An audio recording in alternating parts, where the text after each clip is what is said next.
একটা ছেলে তার স্ত্রীর এবং তার সবচেয়ে ঘনিষ্ঠ বন্ধুর সঙ্গে পাহাড়ে ঘোরাতে গিয়েছিল। ও জানতই না যে সেই দুজনেই তাকে বিরোধীভাবে ধোঁকা দেবে। হঠাৎ করেই তার বন্ধু ওর ওপর আক্রমণ করে এবং তার স্ত্রীও ওর দিকে চড়াও হয়। তারা দুজনে মিলে তাকে নিচে গড়িয়ে দেয় এমন এক গভীর খাড়া সবুজ খাড়া, যেখানে বাঁচার কোনো আশা দেখায় না। সবাই ভাবলো যে এবার সে বাঁচবে না, কিন্তু ভাগ্য অন্য রকম ছিল। নিচে এক ছোট্ট কাঠবিড়ালি সামহাউ তাকে বাঁচিয়ে ফেলে। কাঠবিড়ালিটা তাকে তাজা ফল খাইয়ে খাইয়ে যত্ন করে, আর ধীরে ধীরে তার সব ক্ষত নিজেই জুড়ে যায়। তার ভাঙা পাঁজরও ঠিক হয়ে যায়। মানুষটা অতিশয় আবেগপ্রবণ হয়ে পড়ে এবং কাঠবিড়ালিটাকে নিজের ভাইয়ের মতো ভাবতে শুরু করে। তারপর কাঠবিড়ালিটা তাকে এক জায়গায় নিয়ে যায় যেখানে ঝর্ণার জল খুবই অদ্ভুত।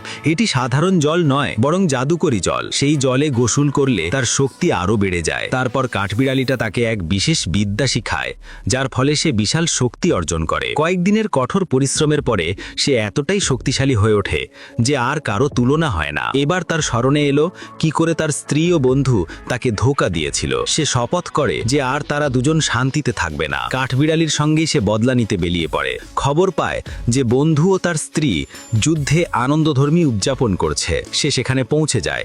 তারা তাকে জীবন্ত দেখে অবাক হয়, কিন্তু বন্ধুর মধ্যে লজ্জা কোথায়? তার বদলে সে বলেই দেয় তার গুন্ডাদের, ওকে মেরে ফেলো। কিন্তু ও আর আগের মানুষটা নেই। সে এক এক করে সেই সব লোককে ছড়ে পরাজিত করে। বন্ধুকে সে এক চমৎপ্রদ থাপ্পড় মারে। তারপর বন্ধু ও তার স্ত্রীর গলা শক্ত করে ধরল। যদি সেই জায়গায় দাঁড়িয়ে থাকা মেয়েটি শাও ওকে থামাতে না আসতো, সম্ভবত সে তাদের দুজনকে একেবারেই শেষ করে দিত। শাও বলে, তুমি যদি তাদের মার দাও তোমাকে জেলে যেতে হবে। সবকিছু শান্ত হলে সেই মানুষটি শাওকে বাড়ি ছেড়ে দিয়ে যায়। কিন্তু তখন শাওয়ের এক ভক্ত ছেলে সেখানে এসে পৌঁছে। সে ওই মানুষটাকে দেখে ধরে নিল যে সে গরিব কোনো লোক এবং তাকে লাথি মারল।